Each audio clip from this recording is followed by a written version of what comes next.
주님께서 여러분과 함께 성 요한이 전한 거룩한 복음입니다.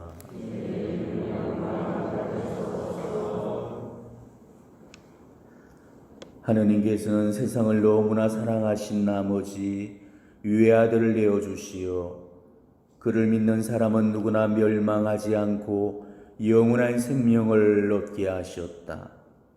하느님께서 아들을 세상에 보내신 것은 세상을 심판하시려는 것이 아니라 세상이 아들을 통하여 구원을 받게 하시려는 것이다. 아들을 믿는 사람은 심판을 받지 않는다.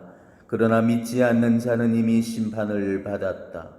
하느님의 외아들의 이름을 믿지 않았기 때문이다. 주님의 말씀입니다.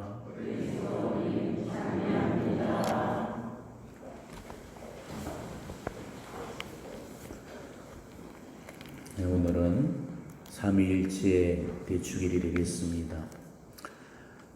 삼위일체 대축일만 되면은 우리 사제들이 강론 때문에 진담을 빼게 됩니다. 왜냐하면은 자기도 다 이해하지 못하는 그 내용들을 가르침으로 내놔야 되기 때문이죠. 이 삼위일체 교리는 우리 그리스도교 교회 교의 중에서도 가장 어렵고 난해한 그런 내용이죠. 그도 그럴 수밖에 없는 이유가 우리는 피조물이고 하나님은 우리의 창조주이신데 피조물이 창조주를 온전히 안다는 것은 불가능한 얘기이기 때문이죠. 하나님의 신비를 인간의 지력으로 완전히 이해한다면 그분은 더 이상 하나님이 아니신 겁니다. 그분이 하나님일 수 있는 이유는 우리 인간의 지역을 뛰어넘어서 존재하시기 때문에 그런 거죠. 삼위일체 교리는 한마디로 말해서 성부, 성자, 성령께서는 본체로서는 한 분이시며 위격으로서는 삼위가 되시는 하나님이시다. 좀 더 신학적인 용어로는 하나님은 세 위격으로 성부, 성자, 성령으로 존재를 하시는데 이 세 분은 본질에 있어서는 한 분이시고 능력과 영광에 있어서는 동등한 한 하느님이시라는 겁니다. 뭔 말인지 이해가 가십니까? 이거 이해되는 사람은 지금 바로 천국 가도 됩니다. 왜? 우리는 천국에 갔어야 이 삼일체의 신비를 그때 비로소 온전히 깨달을 수 있기 때문이죠. 쉽게 말해서 하나님은 한 분이신데 위격으로는 세 분이 되신다는 것입니다. 자, 사람도 인격이 있듯이 하나님도 인격을 가지고 계시는데 하나님께는 그거를 인격이라고 하지 않고 위격이라고 말합니다. 자, 한 사람한테는 몇 가지의 인격이 있죠? 한 가지 인격이 있습니다. 이중인격, 다중인격, 이거는 병리적인 현상이고 정상적으로는 한 사람한테는 한 가지의 인격을 가지고 있어요. 자, 그렇다면 하느님도 하나의 인격을 가지셔야 되잖아요. 그런데 하느님은 세 위격을 가지신다는 겁니다. 우리 인간이 하느님의 모상대로 창조되었다면 하느님의 위격도 하나가 맞는 게 아니겠습니까? 그런데도 위격으로는 세 분이 되신다는 거예요. 우리는 이 세 위격으로 각기 존재하신다는 그 사실을 방금도 말씀드렸다시피 이중인격, 다중인격으로 잘못 이해해서는 안 됩니다. 이거는 이중인격, 다중인격과는 완전히 다른 거죠. 그러니까 이게 우리 인간의 머리로 이해가 되겠습니까? 절대 우리 인간의 지성으로는 알아듣지도 못할 뿐더러 이해할 수도 없는 것이죠. 그동안 삼일체 교회를 설명하기 위한 무수한 시도들이 우리 교회의 전년 역사에서 있어 왔습니다. 천재적인 철학자였고 신학자였던 아우구스티누스도 바로 이 문제를 풀려고 하다가 결국은 포기를 했다는 유명한 그런 일화가 전해지고 있죠. 그리고 또 토마스 아퀴나스가 신학대전을 절필했던 그 사연도 삼위일체의 신비를 환시로 본 이후로 자신의 글이 자기가 본 그 광경에 비한다면 한낱 지푸라기에도 미치지 못한다면서 더 이상 펜을 들기를 거부해서 결국 그 불의의 역작인 신학대전이 지금 또 미완성으로 남아있다는 일화. 인류가 낳은 최고의 두 지성도 이 삼일체의 신비를 결국 풀지를 못했습니다. 지금도 주일학교에서는 이 삼일체 신비를 설명하기 위해서 별의별 비유들을 다 동원을 합니다. 세입글로 바로 성부, 성자, 성령을 설명하고, 또 꽃이며 나무를 가지고 뭐 잎이고 꽃이고 뿌리고 이렇게 설명을 하고, 또 삼각형으로 성부, 성자, 성령을 설명을 하고 이렇게 설명을 하지만은 그런 것들도 다 부족한 인간의 그런 빗댄 그런 비유에 불과하다는 것이죠. 예전에 제가 천명성제하면서 아이들한테 삼일체 교리를 정성껏 설명을 해주고 그걸 그림으로 한번 묘사를 해보라고 하니까 아이들이 몸통 하나에다가 머리가 셋 달린 괴물로 삼일체 하나님을 그려놓았습니다. 아이들 나무랄 것도 없이 저부터가 제대로 이해를 하지 못하니까 이런 아이들을 어떻게 나무랄 수 있겠습니까? 삼일째 신비를 아무리 우리가 사물에 빗대어서 설명을 해놔도 어느 것 한 가지도 속 시원하게 명쾌한 설명을 하지를 못합니다. 오히려 우리가 더 생각하면 더 생각할수록 더 머릿속이 이렇게 몽해지게 되는 거죠. 그래서 우리 교회는 삼일째 이 신비를 믿을 교리로 선포를 합니다. 우리 인간이 이성, 지성, 감성, 오성, 우리 인간의 모든 그런 능력으로는 결코 깨달을 수 없는 하느님 신비의 영역이기 때문에 그래서 이것을 미스테리움, 즉 신비라고 부르고 있습니다. 우리 한국 가톨릭계의 유명한 진보신학자 한 분은 이 삼일체 교리를 말짱 빈말이라고까지 이렇게 주장을 하기도 했는데 절대 이런 이단 교술에 현혹되는 일이 없기를 바랍니다. 우리 인간의 이성으로 알아들을 수 없다 해서 그것이 말짱 꽝이고 빈말이라면은 우리 신앙은 전부 다 말짱 꽝이고 빈말입니다. 다 거짓말이죠. 믿을 교리라는 그 말뜻이 생각 없이 그저 믿으라는 그런 소리가 아닙니다. 우리 인간이 하느님을 아는 그 노력을 포기해서는 안 된다는 것이죠. 우리는 하느님께로부터 나왔고 하느님의 모상에 따라 지어졌기 때문에 하느님은 우리 존재의 뿌리이시기 때문에 우리가 하느님을 모른다는 것은 내 존재의 근원을 모른다는 것이죠. 하느님을 아는 노력을 포기하겠다는 것은 결국 자신을 알기를 포기하겠다는 소리와 똑같은 것입니다. 삼일째 신비를 설명하기 위해서 신학자들이 생각해낸 가장 가까운 그 접근 이론이 페리코레시스라는 그 용어로 이 삼일째 교리를 설명을 하려고 했습니다. 페리코레시스라는 이 말은 희란 말입니다. 페리라는 이 말은 원을 그리면서 빙글빙글 돈다는 말이고요. 코레시스, 합창을 뜻하는 말이 뭐죠? 코러스죠, 그죠? 코러스하고 어원이 같은 거예요. 함께 조화롭게 노래하고 춤춘다라는 뜻이 코레시스예요. 그러니까 페리코레시스, 빙글빙글 돌면서 원을 그리면서 춤추고 노는 거, 이게 페리코레시스입니다. 우리나라의 어떤 춤하고 비슷하죠? 강강술래와 비슷하죠. 여러분 강강술래 그 춤을 생각을 해보십시오. 춤을 추는 동안에 모든 사람들이 손에 손을 잡고 하나를 이루게 되죠. 분리된 것들도 하나로 연결해주고 서로 다른 것들도 함께 묶어주고 누가 높고 누가 낮고의 그런 높낮이도 없고 서로 공평하고 평등합니다. 그 중에 하나라도 빠지게 되면 그 손을 놓치게 되면 연결이 끊어지면서 결국 파토가 나게 되는 거죠. 어릴 때 강강술래 놀이하면은 혼자 놀고 있는 아이들도 다 불러다가 데려다 끼워주죠. 그래서 누구든지 다 들어와서 손을 맞잡고 그 대열에 합류를 시킵니다. 사람이 더 늘면 늘어날수록 원은 더 커지게 되고 놀이는 더욱더 신이 나게 되죠. 서로 손을 잡고 빙글빙글 되는 그 원 속에는 기쁨과 신교와 일치와 사랑과 행복과 평화가 충만하게 그 속에 존재하게 되는 것입니다. 자, 삼위 하느님 간의 이 상호관계도 바로 이와 같다는 거예요. 성부, 성자, 성령께서도 바로 이런 강강술래 같은 모습으로 존재를 하신다는 거죠. 서로 다르시면서도 같으시고 서로 독립적으로 계시면서도 연결되어 계시고 서로 사랑과 일치와 신교로 결합되어 있다는 것입니다. 성부, 성자, 성령이 각각의 하나님으로 존재하시지만은 성부가 높고 성자가 다음이고 성령이 그 다음인 이런 서열적인 종속 관계로 존재하시는 게 아니고 성부는 성자를 사랑하시고 성자는 성부를 사랑하시고 이 두 분의 사랑에서 성령이 발하시면서 바로 이 세 분이 하나의 충만한 사랑으로 결합해 계신다는 것입니다. 지금까지의 신학 이론들 중에 이 삼위일체적인 신비를 이보다 더 잘 설명해 놓은 그런 신학 이론은 없습니다. 그렇기 때문에 삼위일체의 개념을 정확하게 이해하려면 우리는 춤에서 그 해답을 찾아야만 하는 것입니다. 자, 삼위의 하나님께서는 각기 다른 위격을 지니신 하느님이시지만은 서로 한 본체를 이루시면서 친교 속에서 바로 한 하느님으로 일치를 이루신다는 것입니다. 바로 이거를 가능하게 만들어주는 것이 바로 삼위 하느님께서 만들어내시는 춤이라는 거예요.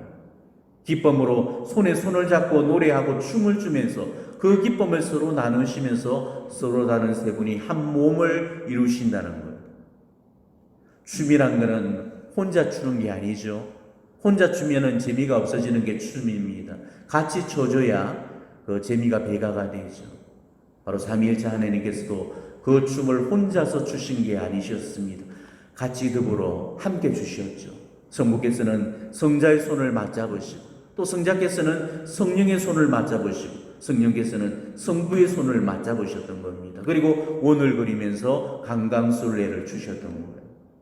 그리고 바로 그 속에서 하느님의 사랑이 움터나왔고 그 사랑이 하도 크고 놀라워서 당신들 안에서만 가둬놓을 수가 없어서 그래서 바로 그 사랑을 우주 만물 삼라만상과 나누기 위해서 피조계와 천상계를 지으셔서 온갖 천사들과 지상의 생물들과 인간들과 서로 사랑의 교감을 나누고자 하셨습니다. 이게 우리가 창조된 창조 목적인 거예요. 하느님은 당신의 그 놀라우신 사랑을 당신 안에만 가둬놓기를 원하지 않으셨고 바로 당신들이 누리시는 그 춤 속으로 우리 손을 이끌어서 끼워 넣어주셨던 겁니다. 이렇게 해서 우리는 삼위일체적인 신비 안으로 다들 불려진 겁니다. 때문에 우리가 삼위일체적인 이 신비를 정말 이해하려면 우리가 삼위일체적인 삶부터 먼저 살아가야 되는 것입니다. 우리가 하느님의 신비를 이해하는 게 먼저가 아니고 우리 삶이 바로 삼위일체적인 그런 삶을 살아냄으로써 비로소 삼위일체적인 신비를 이해를 할 수가 있다는 것이죠.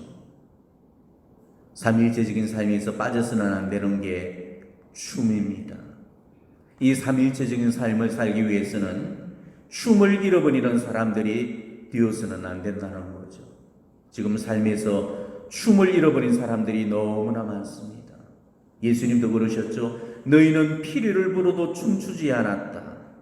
자, 피리를 부는데도 춤추지를 않으면은 피리 부는 사람도 기뻐하지 않게 되죠. 자기 기쁨은 물론이니와 피리 부는 사람의 기쁨마저도 빼앗아가 버리게 되는 것입니다. 기쁨도 전염이 되고요. 우울도 전염이 됩니다. 그렇기 때문에 늘 잘 웃는 사람도 우울한 사람 옆에 하루 종일 붙여놓으면 웃을 일이 한 번 없게 됩니다. 늘 우울한 사람도 웃는 사람 옆에 하루 종일 붙여놓게 되면 우울할 여가가 없는 법이죠. 그래서 우리 교회 속담에 유쾌한 악마 없고 우울한 성인 없다는 그런 말이 있어요. 바로 우울함이 마귀로부터 온다면 기쁨은 바로 하느님께로부터 나오는 것입니다. 우리는 이런 하나님의 기쁨 속에서 우리 삶을 자꾸 춤으로 만들어 가야 됩니다. 그리고 그 춤 속으로 우리 사람들을 초대해서 다 함께 어우러져서 함께 춤을 출 수 있어야 된다는 거죠. 우리는 함께 모여서 노는 법을 익혀야지 혼자서만 노는 법을 익혀서는 안 되는 것입니다. 자꾸 혼자서만 노니까 춤을 잊어버리는 거죠. 웃을 줄도 모르고 기뻐할 줄도 모르고 삶을 즐길 줄도 모르고 춤이 주는 기쁨을 모르는 그런 사람들이 지금 우리 중에 너무나 많다는 것입니다. 우리 현대인들은 저만의 섬에 갇힌 채로 다들 외롭게 지내고 있죠. 혼자서 즐기는 법만 알 뿐이지 함께 즐기는 법을 잘 모르고 있습니다. 그래서 늘 혼자서만 놀게 되죠. 스마트폰하고 놀고 TV하고만 놉니다. 갈수록 대화는 줄어들고 들어주는 사람들이 잘 없게 됩니다. 그래서 외롭죠. 그래서 자살자가 늘고 그래서 우울증 환자가 늘고 그래서 정신병을 앓는 사람들이 늘고 있는 것입니다. 우리 인생, 우리 이 삶은 혼자서만 추는 춤이 아닙니다. 함께 어우러져 추는 축제입니다. 춤을 잃어버린 사람들, 춤을 잃어버린 세상, 이런 사람, 이런 세상은 절대 삼위일체적인 신비를 살 수도 없을 뿐더러 이해하지도 못할 것입니다. 신학자들이 이 페리코레시스라는 용어로 삼위일체적인 그 신비를 설명하려고 시도를 했지만은 우리 민족은 더욱더 분명히 아마 이 개념을 이해했을 겁니다. 강강술래에서 삼위일체를 설명해낸다는 게 얼마나 멋진 설명입니까? 이 강강술래의 앞권은 둥근 원에 있죠. 그 원이란 것은 공평무사와 평등을 의미합니다. 어느 누구도 높고 낮음이 없고 그 동정한 한 공동체의 일원에 소속이 되는 거죠. 그래서 요즘 대기업들도 보면요, 권위의식을 벗어던지고 회의를 할 때도 원탁 회의를 합니다.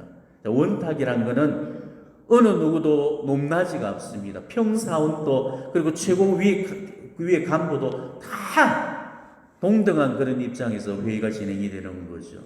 근데 원래는 그 회의들이 대기업에 보면 직사각형의 탁자회의 구조로 되어 있죠. 그래서 직사각형의 제일 그 윗면에 오너가 앉고, 그 다음에 그 서열별로 쭉 앉아서 말단 직원이 그 오너하고 제일 먼 그 간격에 배치가 되게 됩니다. 그야말로 권위적인 구조죠. 그러니까 이런 관계 속에서는 종속적인 서열 관계들이 분명히 드러나게 됩니다.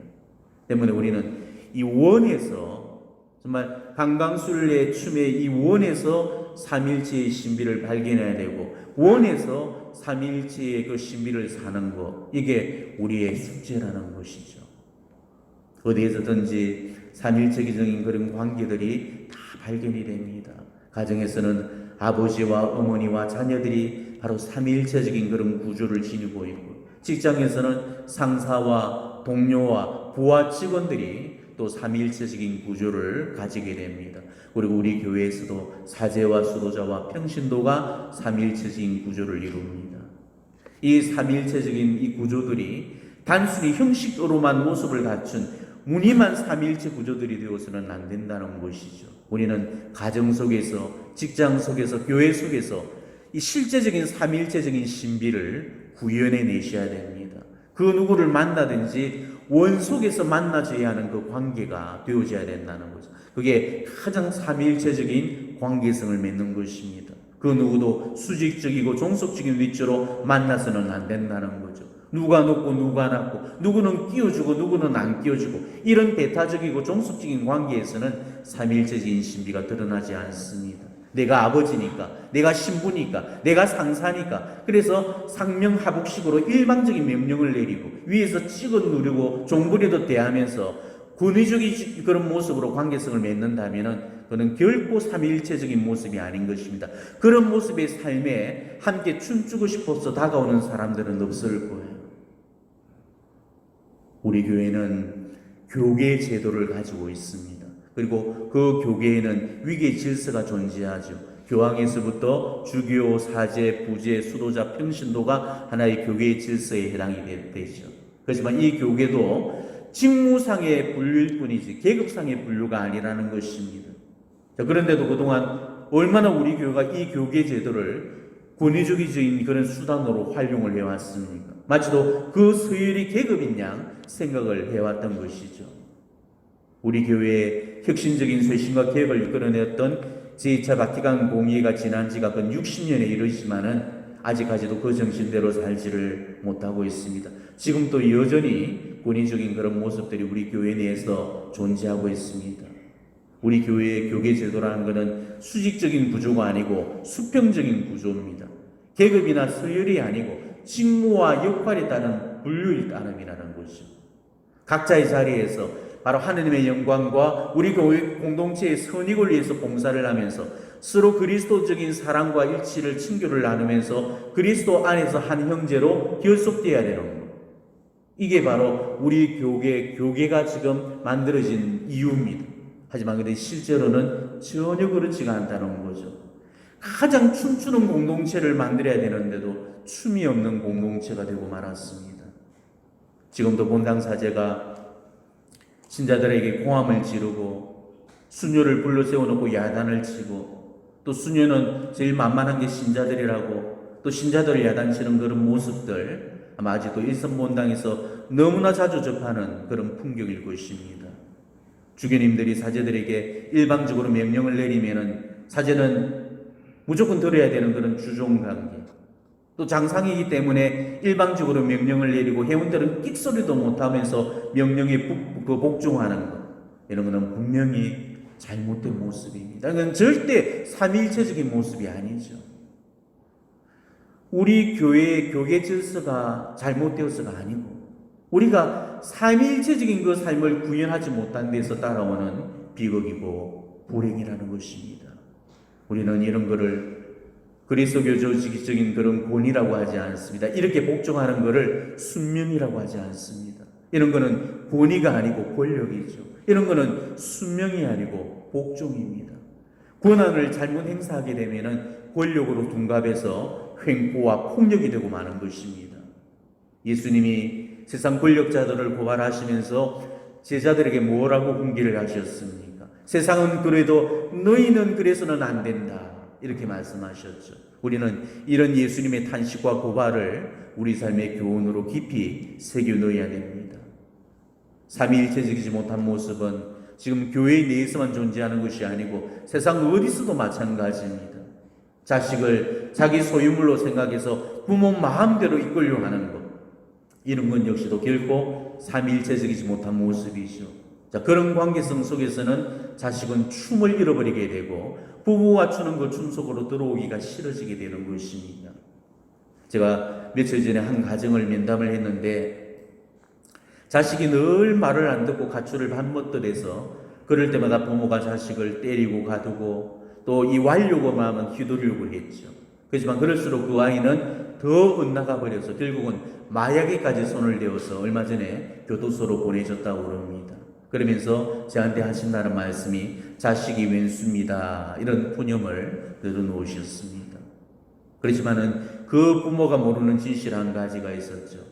부모는 자식을 왼수로 생각했지만 그 자식은 부모가 왼수라고 생각을 한다는 사실입니다. 부모는 자식 때문에 피해자라고 생각하겠지만 자식은 부모 때문에 피해자라고 생각할 겁니다. 그렇다면 도대체 이 관계가 어디에서부터 잘못되었을까? 물론 그 이유야 많겠지만 근원적인 원인은 부모한테 있다는 것입니다.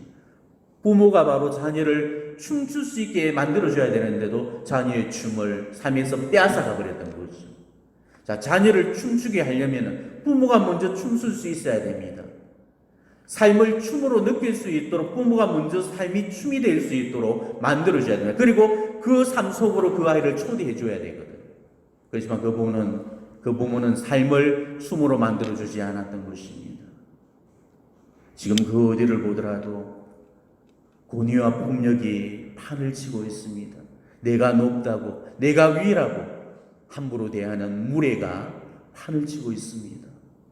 우리는 삼위일체께서 이루시는 이 사랑법을 잘 익혀서 삼위일체적인 그런 사랑으로 이웃들을 맞아줘야 됩니다.